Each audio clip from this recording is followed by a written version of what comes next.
पाकिस्तान को मुआशी मसाइल ने क्यों घेरा हुआ है, मुफ्ती इस्माइल ने अहम वजह बता दी। साबिक वजीर खजाना ने कहा कि हम बरामदात नहीं कर सकते, इसलिए मसाइल में घिरे रहते हैं। कराची, लाहौर और इस्लामाबाद में इतनी फ्लाइट्स नहीं आती जितनी ढाका में आती हैं। मुफ्ती इस्माइल ने कहा कि सैमसंग कंपनी ने वियतनाम में सरमायाकारी की। सवाल ये उठता है कि सैमसंग ने हमारे पास क्यों इन्वेस्टमेंट नहीं की। हमारे मुल्क में दहशतगर्दी के मसाइल की वजह से सरमायाकार यहाँ आने को तरजीह नहीं देते। हम इस सिलसिले में रद्दुल फसाद और ज़रबे अज़्ब लड़ चुके हैं। 85,000 हमारे लोग दहशतगर्दी के खात्मे की जंग में दुनिया से कूच कर चुके हैं।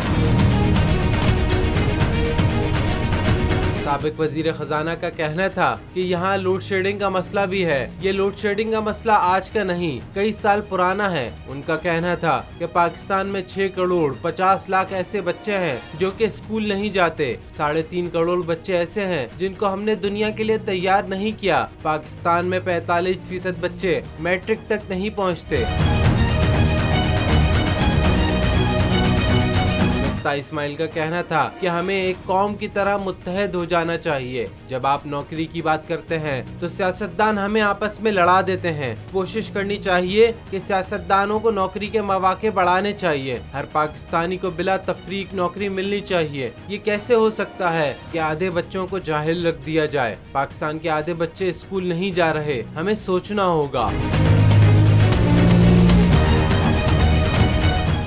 नजर आ रहा है सामने लिखा हुआ है जुल्म मिटने के लिए 2 चीजों से मिटेगा भाई। एक, अदल की कुर्सी पे जो लोग बैठते हैं ना, वो अदल के हिसाब से फैसले करने लगे। दूसरा, कौम निकल खड़ेगी उस जुल्म के खिलाफ, तो जुल्म खत्म हो जाएगा। या इन दोनों में से कोई एक चीज हो जाए या दोनों हो जाए। अगर 420 का मुकदमा था, उस वक्त अदलिया में जो लोग बैठे हुए केस देख रहे थे वो पूछते ना, यार चीट हुआ कौन है। जब उनको दिखता कोई चीट नहीं हुआ, केस खत्म कर देते।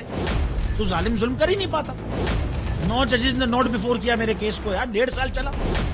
शख्सी जमानत का केस, सेम केस इस्लामाबाद में कर दिया। एक ही इल्जाम पे 2 केस हो नहीं सकते भाई। मतलब 60 दिन का वक्त होता है। 102 दिन के बाद मैं जीत गया, केस बरी हो गया। 102 दिन के बाद अपील फाइल की, एक्सेप्ट कर ली। नहीं करते ना एक्सेप्ट, खत्म हो जाता ना जुल्म यार। भरी अदालत में मुझे बरी कर दिया, फिर पता नहीं क्या हुआ। 2.5 घंटे बाद का नोट बिफोर, मैं नहीं सुनता ये केस। खड़े रहते अपने फैसले, मिट जाता जुल्म। अल्लाह ताला ने बिठाया इन कुर्सियों पे इनको यार, ये अल्लाह ताला की तरफ से फैसले करते हैं। तो या तो ये फैसले आएंगे, जुल्म मिट जाएगा, या कौम खड़ी हो जाएगी जुल्म के खिलाफ।